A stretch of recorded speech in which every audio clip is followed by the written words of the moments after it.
बहुत बहुत स्वागत है आप सभी का आपके अपने ही चैनल दिनेश पाल इंस्टीट्यूट में।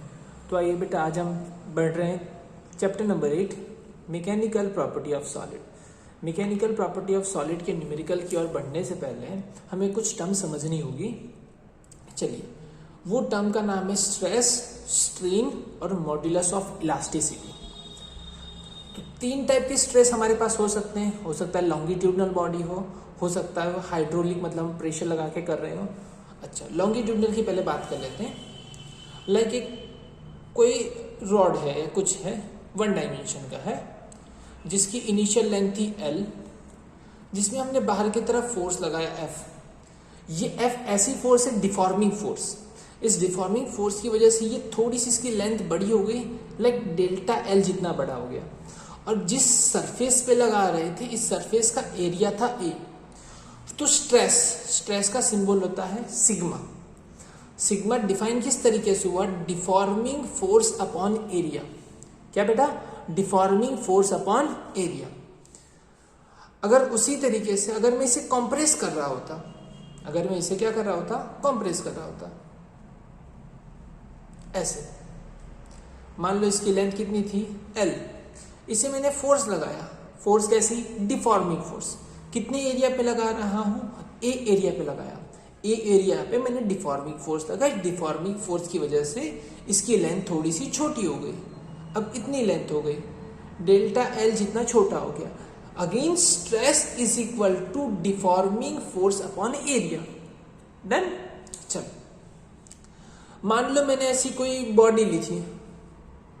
ये मेरी कोई बॉडी है, 3 डायमेंशन की बॉडी है।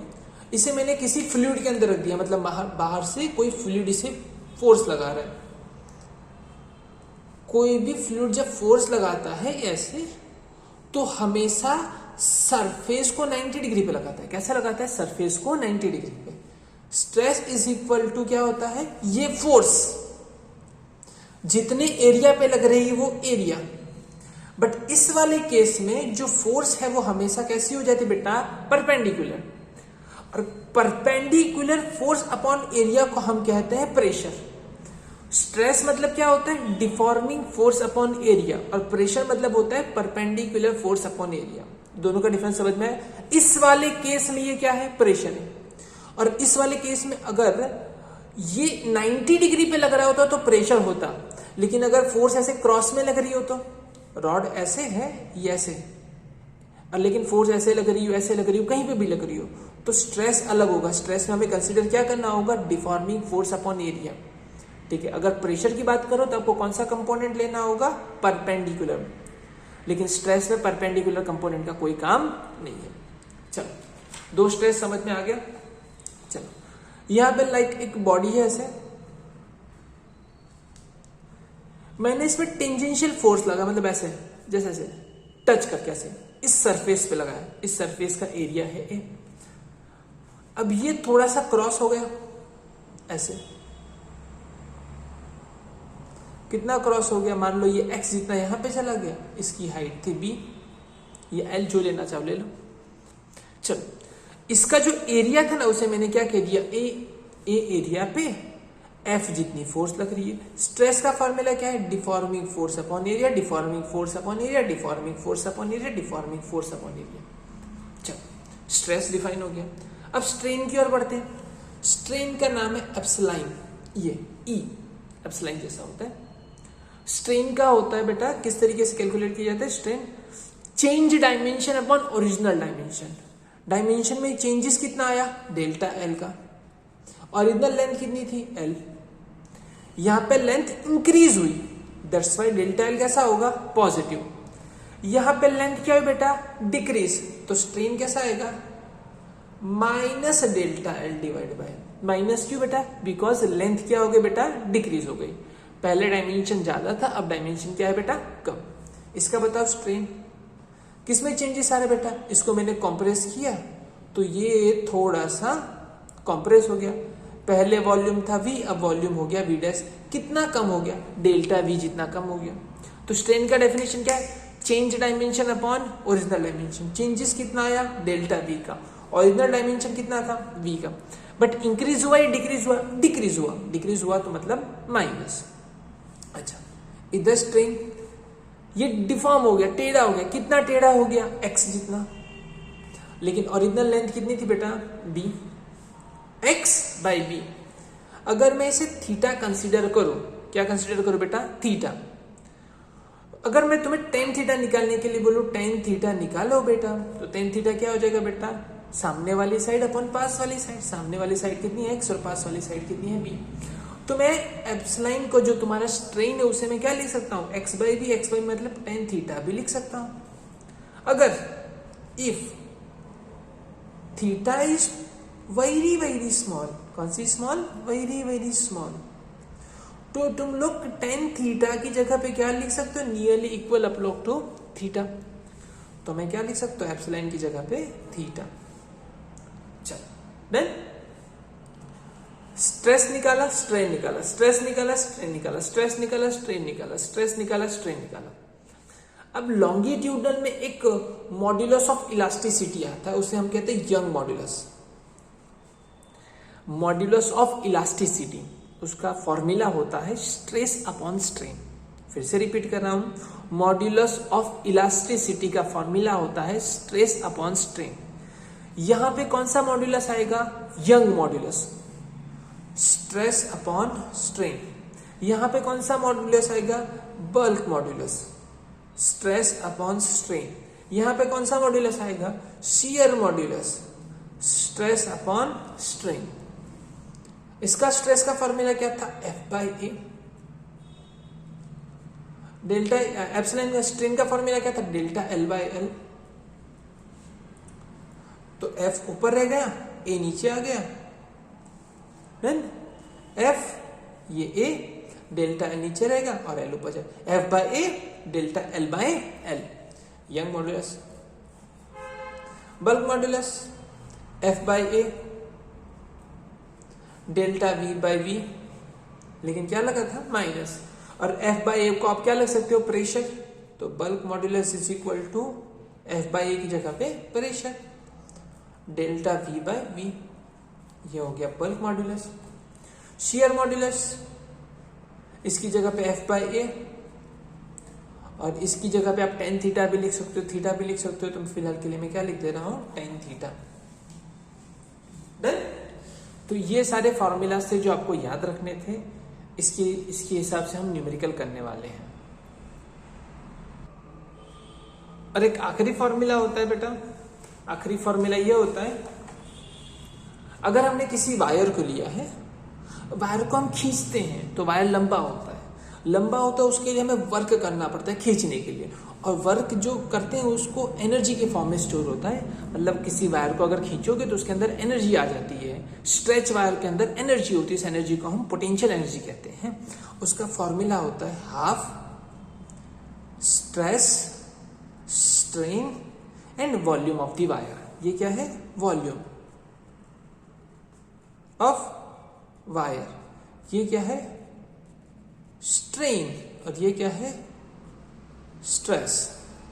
ये है तुम्हारा वर्क और ये तुम्हारा है पोटेंशियल एनर्जी। जो आप वर्क करोगे फॉर्म ऑफ पोटेंशियल एनर्जी में स्टोर हो जाएगा। चलो ठीक है, अब न्यूमेरिकल की ओर बढ़ते हैं। चलिए तो अब बढ़ते हैं न्यूमेरिकल की ओर। तो हमारे पास पहला न्यूमेरिकल क्या है? Illustration number 1, a structural steel rod has a radius. मतलब एक स्टील रॉड है जिसकी रेडियस हमें 10 mm दे रखी है। क्वेश्चन नंबर 1, मतलब हमें रेडियस दे रखा है 10 mm। ये mm है ना। चलो मिलीमीटर मतलब क्या होता है? हम इसे किस में कन्वर्ट कर सकते हैं? मिली मतलब 10⁻³ मीटर, और ये दोनों मिला लोगे तो 10⁻² मीटर। ओके, रेडियस मिल गई। चलो रेडियस मिल गई, दैट मीन्स हम एरिया निकाल सकते हैं, है ना। स्ट्रक्चरल स्टील रॉड, रॉड मतलब उसका एरिया होगा, एरिया हो जाएगा तुम्हारा πr²। अच्छा, इसे हम तुम्हारा एरिया निकाल सकते हैं। आगे पाई की जगह पे 3.14 और इसकी जगह पे 10⁻² का स्क्वायर, तो यह हो जाएगा 3.14 और ये हो जाएगा 10⁻⁴ मीटर स्क्वायर। एरिया मुझे मिल गया। आगे, and the length is 1 metre, मतलब लेंथ दे रखी है 1 मीटर की है। ओके, आगे 100 किलो न्यूटन, मतलब एक फोर्स लगा रहे हैं, उसे खींच रहे हैं जोर से। 100 किलो न्यूटन, 100 मतलब होता है 10⁻², और किलो का मतलब होता है 10⁻3, मतलब दोनों को मिला लोगे तो 10⁵ न्यूटन हो गया। ओके, कैलकुलेट स्ट्रेस, स्ट्रेस मतलब सिग्मा, सिग्मा मतलब F/A, F की जगह पे कितना दे रखा है 10⁵, और एरिया की जगह पे दे रखा है 3.14 इंटू 10⁻⁻⁴। चलो अब ये क्या हो जाएगा, इसको हमें डिवाइड कर देना है। देखो अब क्या करेंगे, इसमें से हम 10 अलग कर लेंगे और ऊपर 10⁻⁴ ले लेंगे, और ये 10⁻⁻⁴। समझ में आ रहा है? चलो 10⁻⁻⁴ ऊपर जाएगा, 4 + 4 कितना हो जाएगा 10⁸ और ये जो है वो 10 को हम 3.1 से डिवाइड कर देंगे, 3.1 के साथ डिवाइड कर देंगे तो ये नियरली इक्वल टू 3.2 के आसपास आ जाएगा। कितना आ जाएगा 3.2। ऊपर फोर्स का यूनिट होता है न्यूटन, और नीचे किससे डिवाइड किया, एरिया मतलब मीटर स्क्वायर। स्ट्रेस मिल गया। चलो अब बात करते हैं हमें क्या पूछा है, और दूसरा एलोंगेशन। एलोंगेशन मतलब हम पूछ रखा है डेल्टा एल, क्या पूछ रखा है डेल्टा एल। अच्छा, तो स्ट्रेन इज इक्वल टू क्या होता है, स्ट्रेन का मतलब क्या होता है डेल्टा एल बाय एल। तो अब यहां से हमें डेल्टा एल स्ट्रेन पता होता तो हम डेल्टा एल निकाल सकते थे, क्योंकि एल मुझे पता है। तब स्ट्रेन निकालना है तो स्ट्रेन कैसे निकालेंगे, चलो यंग मॉड्यूलस का फॉर्मूला क्या आता है, Young modulus is equal to stress by strain. Stress मेरे पे है 3.2 इंटू 10⁸। स्ट्रेन नहीं पता तो एक काम करो, स्ट्रेन को यहां पे ले जाना, यंग मॉड्यूलस को यहां पे ले आओ, यंग मॉड्यूलस नीचे आ जाएगा। यंग मॉड्यूलस तुम्हें दे रखा है 2.0 इंटू 10⁻11। चलो तो इसे हमें मिल जाएगा, स्ट्रेन आ जाएगा तुम्हारा 1.59 इंटू 10⁻3। ये तुम्हारा डिवाइड करोगे तो तुम्हारा आंसर 1.6 के आसपास, 1.6 इंटू 10⁻3। ये तुम्हारा स्ट्रेन मिल गया। स्ट्रेन की वैल्यू यहाँ पे रख देते हैं, डेल्टा एल चाहिए ना, तो ये दोनों मल्टीप्लाई कर दो, strain into length is equal to delta L. 1.6 into 10⁻3 length थी 1, डेल्टा एल मिल जाएगा। So delta L is equal to 1.6 into 10⁻3 metre. Done, बहुत सिंपल था। चलो नेक्स्ट क्वेश्चन की ओर बढ़ते हैं। ऐसे हमारे पास दो दे रखे क्वेश्चंस। देखो ये क्वेश्चंस में भी क्या दे रखा है, रेडियस दे रखी है, ठीक है, जैसे उसमें दिया था। उसमें लेंथ 1 मीटर थी, यहाँ पे लेंथ 2 मीटर है, फोर्स सेम है, स्ट्रेस स्ट्रेन और सेम क्वेश्चन है, सिर्फ इन्होंने चेंज क्या कर दिया है, लेंथ को 2 मीटर कर दिया है। और एक क्वेश्चन है, देखो ये रहा, खुद से प्रैक्टिस करिएगा। रेडियस सेम है, लेंथ 2 मीटर है, फोर्स को है ना पहले वहां पे 100 किलो था, अब यहाँ पे 10 किलो है, ठीक है। और रॉड तो स्टील का ही रखा है, मतलब यंग मॉड्यूलस सेम रहेगा। चलो सेकंड क्वेश्चन की ओर बढ़ते हैं, ये रहा। चलिए तो सेकंड क्वेश्चन की ओर बढ़ते हैं। सेकंड क्वेश्चन में हमें क्या दे रखा है, copper wire of length 2.2 metre. हमें पास 2 वायर दे रखे हैं, एक ही कॉपर, लेंथ ऑफ कॉपर हमें 2.2 मीटर। स्टील वायर दे रखा है, स्टील वायर जिसकी लेंथ हमें दे रखी है 1.6 मीटर।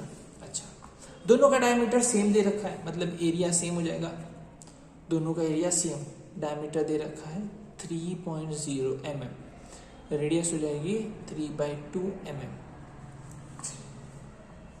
और connected end to end, end to end मतलब कैसे बेटा, एक वायर खत्म होता है ना, उसकी एंड पे दूसरा वायर लगा हुआ है। अच्छा ओके। अच्छा नीचे क्या दे रखा है, when stretch by the load net elongation, मतलब इसे खींचा गया, ऐसे फोर्स लगाई गई। तो नेट एलोंगेशन मतलब ये कह रहे हैं कि मान लेते हैं हम ऊपर वाला कॉपर वायर है और नीचे वाला मान लो स्टील वायर है, ये भी थोड़ा बहुत लंबा होगा, ये भी थोड़ा बहुत लंबा होगा, तो इसमें मान लो डेल्टा सी जितना एलोंगेशन आया और इसमें डेल्टा एल एस जितना आया। अब इन्होंने बोला है नेट एलोंगेशन। नेट एलोंगेशन मतलब क्या होता है बेटा, दोनों का मिला के एलोंगेशन कितना आया 0.7 mm। 0.7 mm मतलब क्या होता है बेटा? हाँ 0.7, चलो ये है दोनों को मिला के। अब इन्होंने बाकी सारा डेटा दे रखा, यंग मॉड्यूलस स्टील का, कॉपर का इतना है। चलो अब मुझे इसकी वैल्यू निकालनी है। ऑब्टेन द लोड अप्लाइड, मुझे क्या निकालना है बेटा? जो मैंने फोर्स लगा रखी है मुझे वो निकालना है। तो मैं गया इंडिविजुअल क्वेश्चन सॉल्व करने के लिए, मैंने लगाया ये भाई यंग मॉड्यूलस का फॉर्मूला क्या होता है? तो stress by strain, stress by strain मुझे मिल गया। मैंने स्टील पे लगाया तो वो भी कहता है भाई stress by strain. Copper copper copper, steel steel, दोनों पे फोर्स तो सेम ही लग रही है। अच्छा, एक इसमें मानना होता है एजम्पशन कि फोर्स लगा है, इस पे फोर्स तो एफ लगेगी, लेकिन इस पे फोर्स थोड़ी ज़्यादा लगती है क्योंकि इसका वजन भी तो खुद का होता है। लेकिन हमें ऐसे मानना होता है कि जो वायर है मासलेस है, नियर टू मासलेस, उसका खुद का इतना ज़्यादा कोई मास नहीं है कि वो खींच पाए ऊपर वाले वायर को, एकदम हल्का है, ना के बराबर है। चलो ये हो गया स्टील। अब मैंने दोनों का रेशियो ले लिया। दोनों का रेशियो कैसे ले लिया? इक्वेशन 1 और equation 2। Taking equation 1 divide by 2, दोनों का रेशियो ले लो। Copper upon steel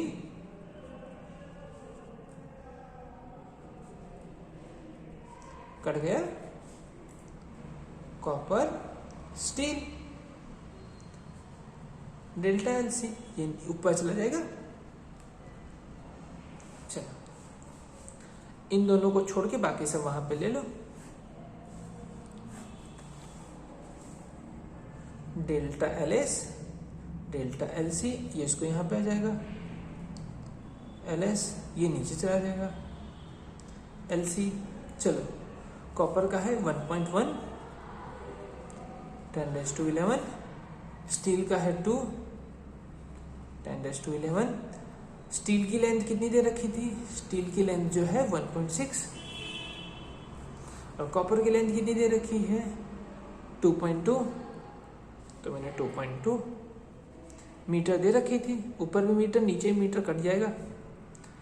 delta L S upon delta L C, इसने इसको 2 से काट दिया, देन इसने इसको कितने से काट दिया? 0.8 ना, देखो 1.6 है मतलब 16 डिवाइड बाय 10, ये 8 से कट गया और ये भी 4 से कट गया, मतलब 10 डिवाइड बाय 4 मतलब 0.4। Delta L S delta L C, तो delta L S is equal to 0.4 delta L C. L S मिल गया तुम्हें। अच्छा, क्या ये आपने 10th में पढ़ा था? इसकी वैल्यू उठा के इसमें रख दूंगा, काम हो जाएगा। कैसे करेंगे? चलो, delta L S plus delta L C, तुम्हें क्या दे रखा है? 0.7 mm है ना। चलो, डेल्टा एल एस की जगह पे तुम्हारे पास कितना आया? Delta L S is equal to 0.4 time delta L C.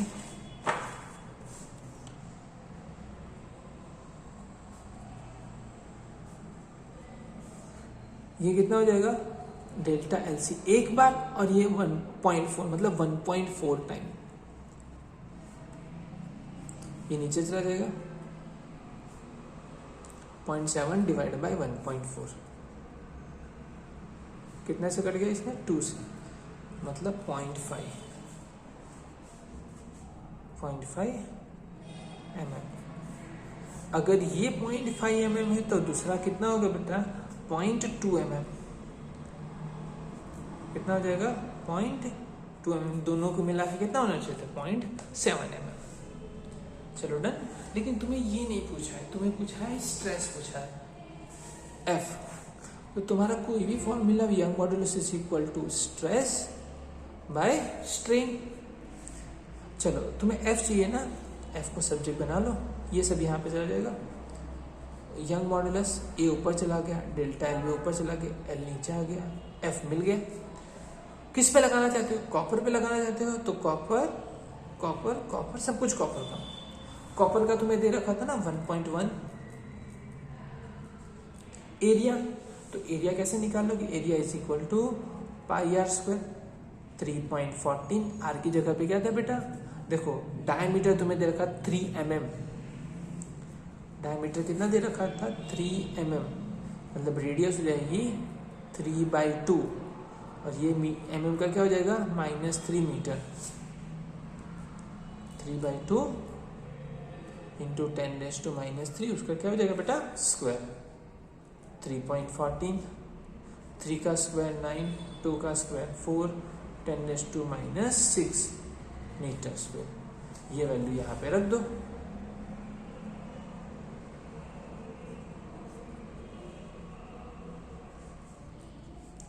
LC ये कितना आ रहा था तुम्हारा, डेल्टा LC 0.5 mm, मतलब 10⁻³ और लेंथ, जो कॉपर की लेंथ तुम्हें कितनी दे रखी थी 2.2, इसने इसको 2 से काट दिया, डन। अब आपको इसको पूरा मल्टीप्लाई कर लेना है, देखो 4 2 8 मतलब 8 नीचे हो जाएगा, आपको ये नंबर और ये नंबर को मल्टीप्लाई कर लेना है, इसको मल्टीप्लाई करना है 1 2 3, ये मतलब ये नीचे ही आ जाएगा 1/2, ऐसा करना चाहो तो कर लो, 2 3 ये नंबर मल्टीप्लाई कर लो और 8 से डिवाइड कर लो, आपका काम हो गया। या ये दोनों को मल्टीप्लाई कर लो, इसकी जगह मैं 1/2 भी लिख सकता हूँ, 1/2 आया, मतलब ये 4 2 और 2 कितना हो जाएगा नीचे, 4 2 8 2 16 हो गया नीचे, ठीक है। ऊपर हो गया 3.14 और कितना हो गया 9।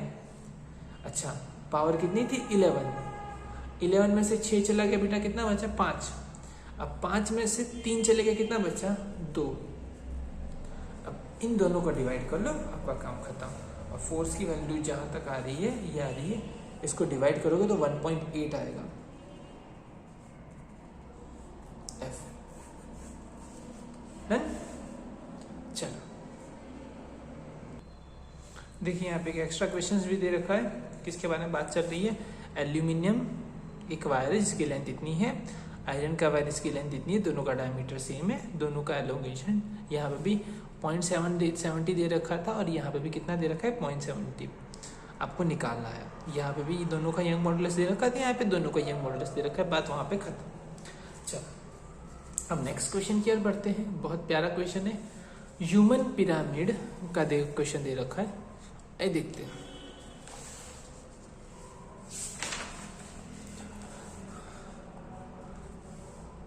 In human pyramid in a circus, the entire weight of the balance group is supported by the leg of performer who is lying in the back. Combined mass of the all performer performing at the table is a 280 kg, मतलब जो total mass है ना वो 280 kg है। अच्छा, the mass of performers lying on the back of the bottom of the pyramid is 60 kg, मतलब जो performer जो है ना नीचे, मतलब एक परफॉर्मर है जो नीचे अपने पैर पे पूरा जो सिस्टम है ना पिरामिड वाला वो उठा के रखा है, खुद नीचे ऐसे पैर पे, बाकी खुद ऐसे नीचे है, दोनों पैर से बैक नीचे टेबल पे, मतलब मान लो ये टेबल होगा, उसकी बैक यहाँ पे और उसने अपने पैर से दोनों पूरा पिरामिड उठा रखा है। अच्छा,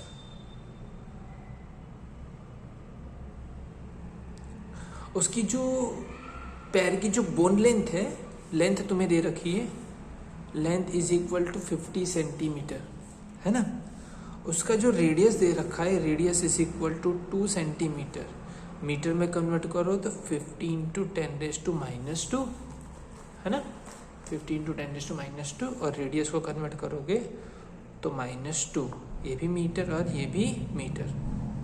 चलो आगे, 280 kg दे रखा था और 60 kg, टोटल मास कितना था, टोटल मास जो था,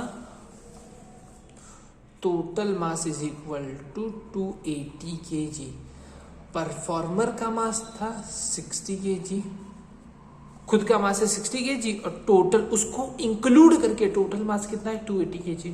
मतलब अगर उसे मैं पूछूं कि उसने कितना उठा रखा है मास, उसने कितना मास उठा रखा है एमडेस, कितना, टोटल में से खुद को हटा दो, 280 में से 60 हटा दोगे, 220 kg उसने उठा के रखा है अपने दोनों पैर पे। चलो मतलब उसका कुछ वेट होता होगा। वेट इज इक्वल टू क्या हो जाएगा, है ना, mg। कितना kg उठा रखा है, 220, g इज इक्वल टू 9.8। चलो इतना वेट उसने उठा रखा है, कितने पैरों पे, 2 पैरों पे।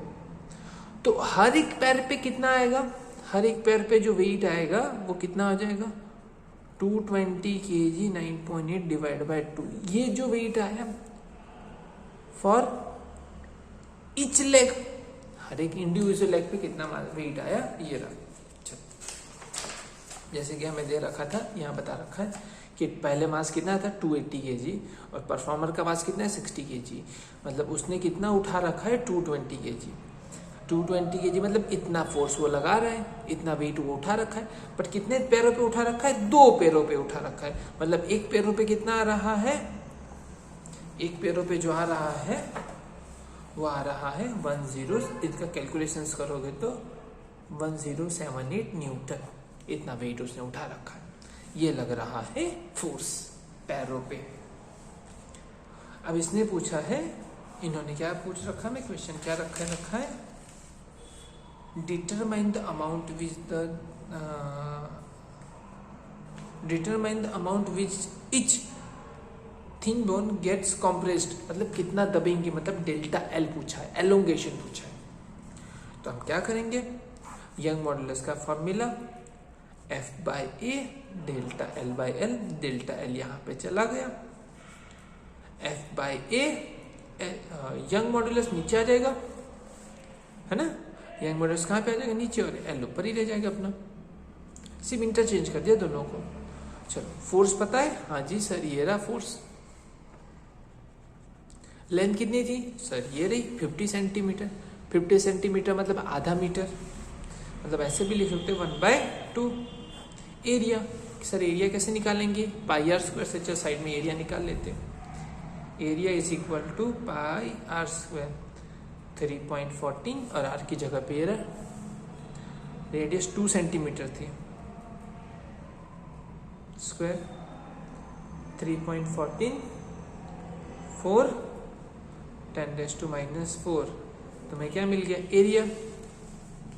ये रहा एरिया, यहाँ पे लिख दो।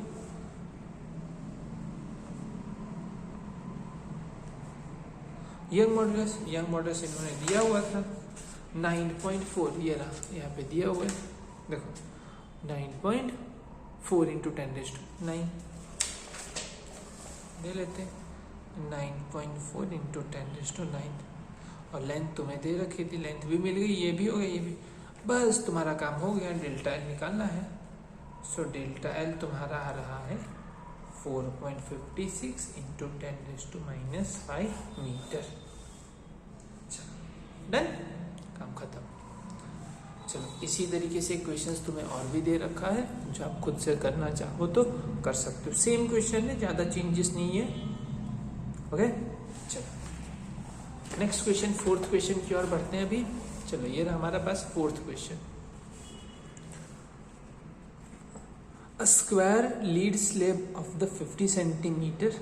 अच्छा, उसकी साइड लेंथ कितनी दे रखी, मतलब एल ले सकते हैं हम, 50 centimetre, and the thickness 10 centimetre, मतलब उसकी जो थिकनेस है वो 10 सेंटीमीटर है। Is subjected to shearing stress, मतलब उस पर फोर्स लगाई गई, थिकनेस जो थी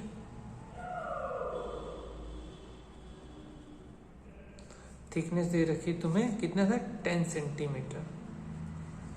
उस पर जो फोर्स लगाई गई वो है 9.4 इंटू 10⁴ न्यूटन। अच्छा, lower edge reverted to the floor, मतलब नीचे की तरफ फिक्स कर रखा है। How much will the upper edge is displace when the shear modulus तुम्हें दे रखा है, कितना दे रखा है 5.6 into 10⁹ newton per metre square, इतना तुम्हें दे रखा है। चलो शियर मॉड्यूलस का फॉर्मूला क्या होता है, स्ट्रेस बाय स्ट्रेन। इसका डायग्राम बता देता हूं बेटा, ऐसे होता है, ऐसे था, लेकिन फोर्स लगने की वजह से क्या हो जाता है बेटा, टेढ़ा हो जाता है ऐसे। ये फोर्स इधर लगती है, एरिया इसका, ये वाला एरिया, ये था तेरा बेटा मतलब हाइट वो रखा ना, साइड लेंथ मतलब 50 हो गया ये। चलो अगर तुझे इसकी थिकनेस बोल रखी मतलब पीछे की तरफ कितना है 10 सेंटीमीटर, ये है 50, देखो ये भी 50 है और ये भी 50 है, बट ये अंदर की तरफ कितना दे रखा था 10 थिकनेस। स्क्वायर लेड मतलब आगे से स्क्वायर दिख रहा है जिसकी थिकनेस कितनी है 10, ऐसे लाइक ये ऐसे है, ये भी 50 है, ये भी 50 है, बट पीछे की तरफ कितना है 10 है, तो ऊपर वाला एरिया कितना हो जाएगा 50 इंटू 10 ना, यही एरिया निकालना। चल फोर्स तुम्हें दे रखा था 9.4 इंटू 10⁴।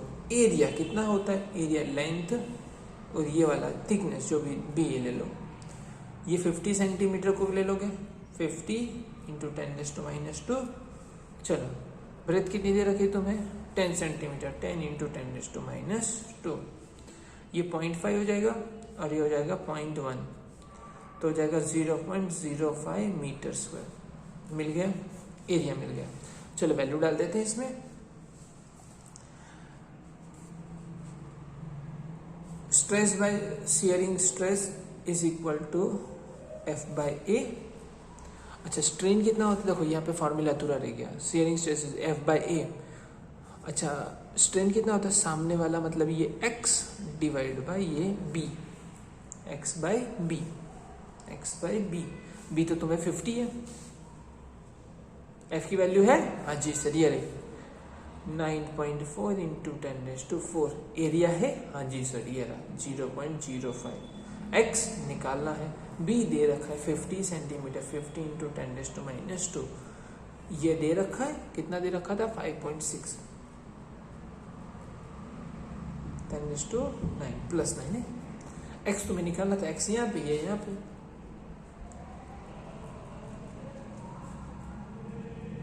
ये नीचे आ गया,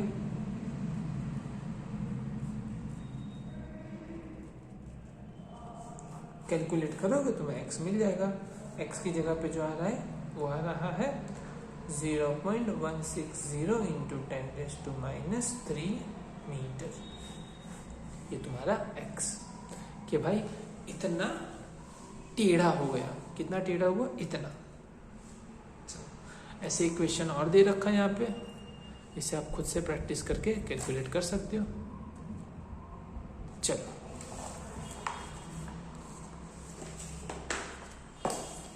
इलस्ट्रेशन का आखिरी सवाल, 5th क्वेश्चन।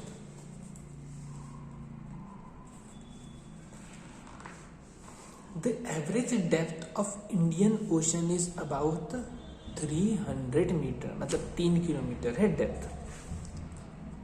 इतनी डेप्थ में जाना है 3000 metre. Sorry, calculate the fractional compression मतलब डेल्टा V/V मुझे निकालना है। Okay, at the water at the bottom of the ocean, किसका निकालना है, पानी का, at the bottom of the ocean. Given that the bulk modulus of bulk modulus B कितना दे रखा है 2.2 इंटू 10⁹। चलो बल्क मॉड्यूलस का फॉर्मूला क्या होता है, bulk modulus is equal to F/A delta V/V, है ना। Stress by strain, bulk modulus में क्या आता है, वॉल्यूम वाली बात आती थी, लेकिन ये वॉल्यूम डिक्रीज होता है, दैट्स वाई माइनस लिया जाता था यहाँ पे। चलो बट इसमें भी एक चीज थी कि ये जो कोई फ्लूइड जब प्रेशर फोर्स लगाता था तो उस वाले केस में स्ट्रेन इज इक्वल टू ये F/A है, बट इस वाले केस में क्या हो जाता था, ये प्रेशर हो जाता था, मतलब बल्क मॉड्यूलस का फॉर्मूला हो जाता था प्रेशर। इसकी जगह पे क्या लिख सकते हैं हम, प्रेशर। डन। चलो अब प्रेशर मुझे निकालना है, तो नेक्स्ट चैप्टर आप फ्लूइड पढ़ोगे तो वहां पे प्रेशर के बारे में समझोगे कि प्रेशर का फॉर्मूला होता है ρGH।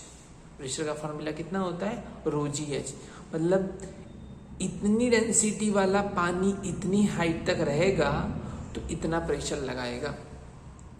पानी की डेंसिटी कितनी होती है 10⁻³ kg पर मीटर क्यूब। जी की वैल्यू 9.8 और हाइट कितनी दे रही है, कितनी डेप्थ में मुझे जाना है, 3000 मीटर में जाना है। ये यूनिट हटा दे रहा हूँ। ओके, इनको सबको कैलकुलेट करोगे तो आपका जो भी आया हो, चलो यहाँ पे हम रख देते हैं प्रेशर की जगह पे। ये रहा, ये पावर यहाँ पे चले जाएगी, ये 3 और 3 6, 9.8 और ये कितना हो जाएगा 3 और 10⁶ V डेल्टा V और बल्क मॉड्यूलस। तुम्हें निकालना क्या था, तुम्हें निकालना था डेल्टा वाई बाय बी। तो इसको ऊपर, बल्क मॉड्यूलस को नीचे आने दो, बाकी सबको ऊपर जाने दो। डेल्टा वी ऊपर चला गया, बी नीचे चला गया। डन। ये 9.8, ये 3, ये 10⁶ और माइनस का माइनस, माइनस का माइनस, और बल्क मॉड्यूलस नीचे आ गया। बल्क मॉड्यूलस तुम्हें दे रखा था 2.2 इंटू 10⁹। इनको डिवाइड करोगे तो तुम्हारा आएगा -1.36 इंटू 10⁻²। ठीक है, ये आया फ्रैक्शनल। मतलब कोई कंफ्यूजन, यही हमें कैलकुलेट फ्रैक्शनल पूछा था तो हमने निकाल लिया। अगर परसेंटेज में होता तो, अगर परसेंटेज अगर मान लो कभी कोई, ये पूछा नहीं है, कैलकुलेट करना जरूरी नहीं है ना। अब तुमसे क्या कर दे, परसेंटेज में तुम लोग क्या करोगे, इसको 1.36 इंटू 10⁻² मल्टीप्लाई बाय 100 कर जाएगा। 1.36% कंप्रेस हो गया। चलो डन। तो यहाँ पे तुम्हारे इलस्ट्रेशन खत्म होते हैं। अब तुम्हारी चालू होगी एक्सरसाइज।